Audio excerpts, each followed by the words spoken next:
I was working for a small county crew that took care of old telecom relay towers nestled in the Uinta foothills, those lonely structures spaced out miles apart in the high pine country. The pay was decent, but the job was tough. Steep climbs, no cell service, and nights that felt colder than a walk-in freezer. They teamed me up with an older guy named Tom Givens, the type of man who always had a chew in his lip and a pocket full of superstitions. On our first morning on the trail, I couldn't help but chuckle when he dropped a pinch of tobacco at the edge of the tree line. "An offering," he said, his face serious, "for the ones that walk where men shouldn't." He was talking about the Skinwalkers. I didn't argue with him. I just pulled my jacket tighter and reminded myself that the cold was the only thing I needed to be afraid of.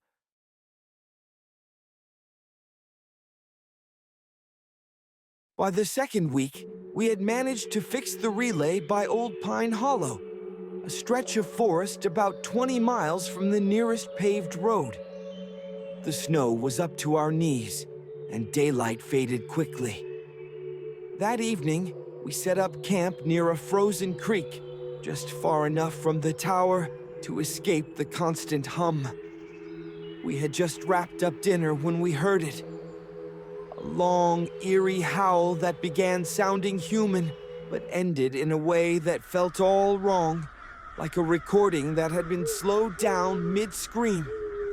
It came from up the ridge. Tom froze, his fork halfway to his mouth. The sound echoed again, closer this time, then fell silent. "Coyote," I said without thinking. Tom didn't even glance my way. "Coyotes don't say your name." Before I could even ask what he was talking about, I heard it again. That same eerie call, but this time it came out in two distinct syllables. Da. Vid. It was my name. The fire crackled softly. Tom slowly got to his feet, his gaze shifting toward the dark ridge.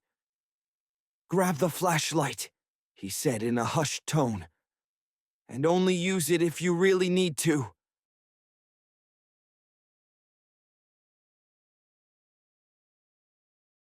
We sat in the dark for what felt like 20 minutes, just listening to the wind rustling through the trees.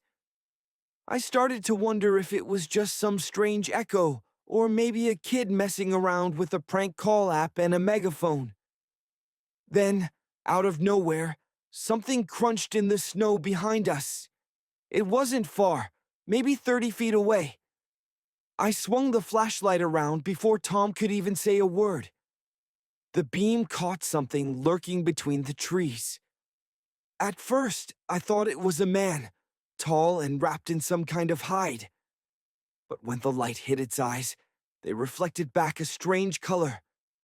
Not the red of an animal, but a dull silver, like moonlight bouncing off the mirror. It stepped out slowly, deliberately. Its arms were unnaturally long, and its shoulders looked twisted, as if they had been broken and put back together wrong. One horrifying detail stuck with me. Its feet were bare, blackened from the cold, and they were turned backward. Then it smiled. I know how that sounds, but it really did. Its mouth stretched wider than it should have been able to. Then it whispered, using my voice, exactly like mine.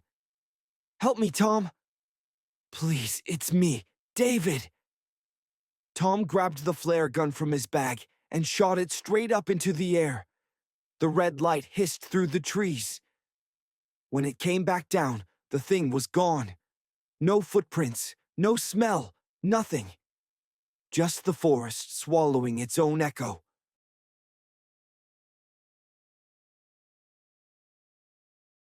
We didn't get any sleep. As dawn broke, Tom had us pack up our things.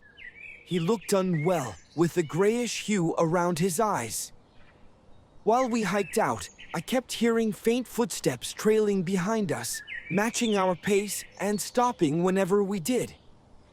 Every now and then, Tom would glance back, muttering something in Navajo. Words I didn't understand, but they felt ancient and fragile. About a mile from the truck, he told me to stay quiet until we were off the mountain. I asked him why. He replied, "Because if it learns your voice well enough, it can mimic it for longer."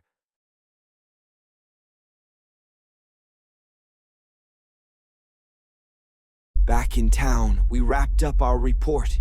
Equipment was fixed, and thankfully, no incidents to report. Tom wasn't keen on talking about it. Just 2 weeks later, he left the company and headed off to New Mexico. The county paired me up with a new partner, a young guy from Ogden who blasted music in the truck and chuckled at ghost stories. But every now and then, as we drove through the pines, the radio would crackle for a moment. A man's voice would break through, just long enough to say my name. Drawn out, slowed down, and oddly familiar in a way that made my stomach churn. David! I'd quickly turn it off before the kid could catch on. It's been a long time. I'm no longer in that line of work. Now, I find myself living close to Salt Lake, in an apartment where the only creatures I see are pigeons. But every now and then, when the wind sweeps down from the Wasatch Range, I hear it again. The soft, dragging sounds of my name being whispered back to me like a promise. I've learned to stay silent, because whatever that thing is, whatever roams Pine Hollow, it doesn't just copy your voice. It waits to see if you'll actually believe it's you. And I think that night when I switched on that flashlight, it figured out enough